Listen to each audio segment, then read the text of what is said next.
மண்டல தமிழ்நாடு நெடுஞ்சாலைத்துறை சாலை பணியாளர் சங்கம் சார்பாக மண்டல அளவில் பறை இசை முழக்க போராட்டம் நடைபெற்றது.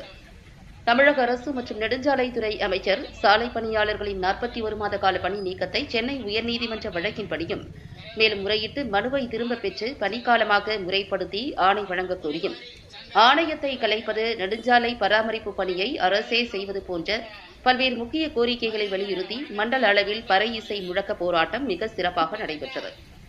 இந்த போராட்டத்தில் மணிமாறன், முருகேசன், மாரி ஆகியோர் தலைமை வகித்தனர். ராஜமாணிக்கம் துவக்க உரையாற்றினார். தமிழ் நிறைவுரையாற்றினார். மாணிக்கம் நன்றி உரையாற்றினார். போராட்டத்தில் சங்க உறுப்பினர்கள் அனைவரும் திரளாக கலந்து கொண்டனர். முழக்கம் தமிழ்நாடு முழுக்கம் அனைத்து மண்டலங்களையும் ஒலித்துக் கொண்டிருக்கிறது.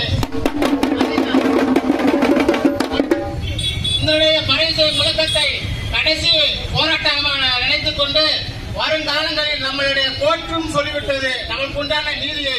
அதனால் வருங்காலங்களில் திரும்ப ஆட்சிக்கு வர வேண்டிய எங்களுடைய கோரிக்கைகள் நிறைவேற்றினால் கண்டிப்பாக திரும்பவும் திமுக ஆட்சி கண்டிப்பாக ஆட்சிக்கு வரும் என்று ஒரு வாக்குறுதியை கொடுத்து எனக்கு பேச வாய்ப்பளித்த மாவட்ட நிர்வாகிகள், மாநில நிர்வாகிகள் அனைவருக்கும் நன்றி கூறி சாலை பணியாளர் சங்கம் வெல்லட்டும்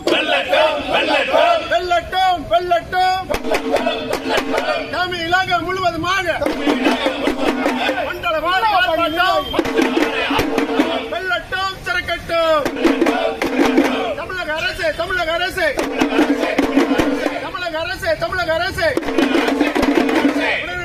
உடனே நிறைவேற்று 51 மாத கால பணி நீக்க காலத்தை பணி காலமாக அறிவிக்க வேண்டும். பணி காலமாக அறிவிக்க வேண்டும். இதுதான் எங்கள் கோரிக்கை, நியாயம் எங்கள் கோரிக்கை. ஏற்க வேண்டும் அரசாங்கம்,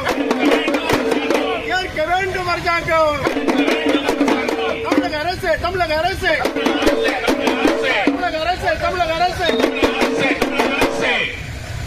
உரையாற்றிருக்கும் கோட்ட செயலாளர் அவர்களே, வாழ்த்துறை வழங்க உள்ள துறைவாரி சங்க தோழர்களே, சிறப்புரையாற்ற உள்ள மதுரை தமிழ்நாடு அரசியல் சங்கத்தின் மாவட்ட பொருளாளர் அவர்களே, நிறைவுரையாற்ற உள்ள மாநில பொருளாளர் தோழர்